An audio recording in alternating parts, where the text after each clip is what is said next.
By early 1776, the American attempt at bringing Canada into their colonial confederation was fraying. But the end of the invasion was not a single event, nor was it entirely a headlong retreat. Despite the collapse of the siege of Quebec, the arrival of long-awaited reinforcements gave the Continental Army renewed strength.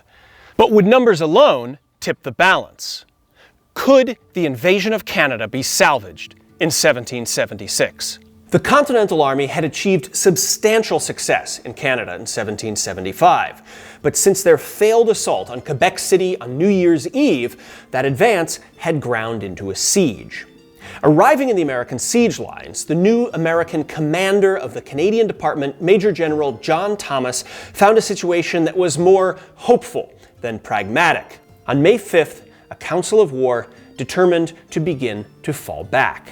But before dawn the next morning, British troops arrived in Quebec City and almost immediately began pouring out of the city's gates, hastening the Continental retreat, which devolved into disorder.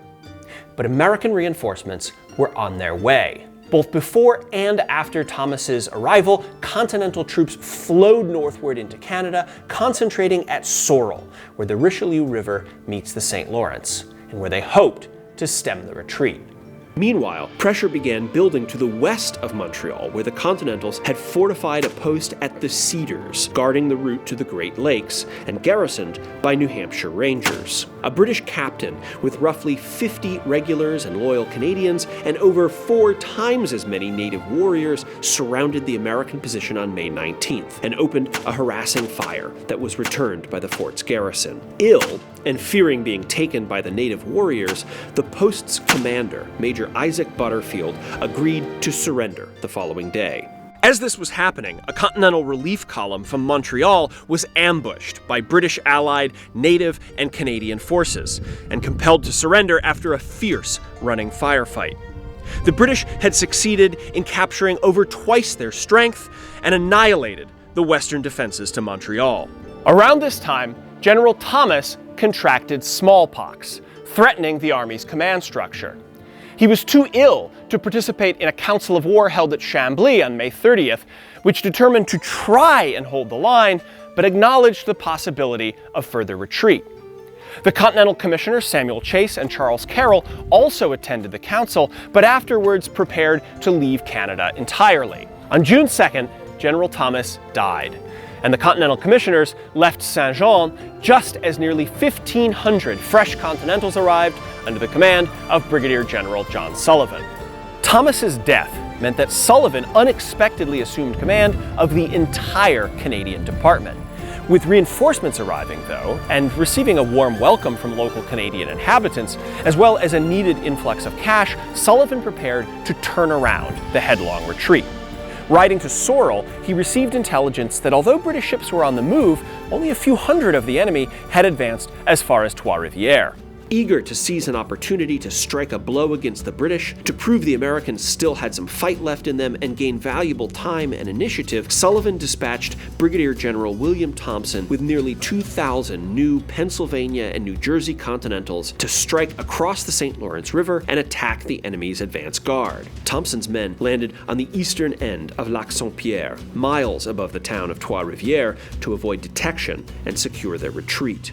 Avoiding the main riverside road to surprise the British, they secured a local guide who led them through dense forests and deep swamps that slowed their march for hours over the night of June 7th into June 8th. As Thompson's men stepped out of the woods, they found the British well entrenched, covering the approaches to the city. Rather than an advanced guard of a few hundred redcoats, the Continentals had stumbled into thousands of British reinforcements. Led by Colonel Simon Fraser, the British opened fire as the Americans emerged from the trees, calling up additional artillery support. Falling back into the cover of the woods, the Continentals began to retreat, but the British guns forced them off the main roads and deeper into the forests. A challenging march that disordered and disoriented the columns as fresh British troops attempted to flank them.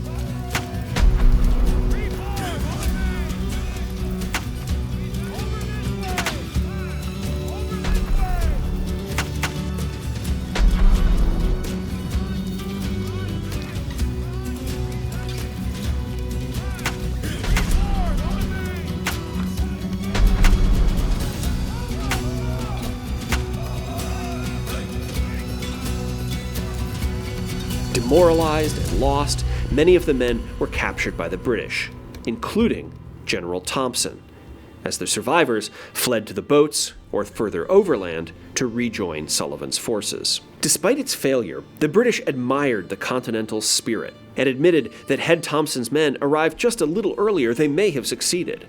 But as news of the defeat reached General Sullivan, the atmosphere began to change. Facing yet another reversal after the disorganized retreat from Quebec, now riddled with smallpox, lacking supplies, and with a vast swath of country to defend, he made the decision to withdraw. Falling back from Sorel up the Richelieu River to Chambly, the army consolidated briefly, while General Arnold evacuated the Continental garrison of Montreal. At Chambly, the army decided to continue retreating to Saint-Jean, burning what they could not take with them. But on June 18th, at yet another council of war, it was determined that Saint-Jean, too, was too vulnerable, and they prepared to move the sick, supplies, and men to Île-aux-Noix, an island in the Richelieu River near where Lake Champlain begins. Waves of Continentals rode southward as Arnold oversaw the final departure of the army.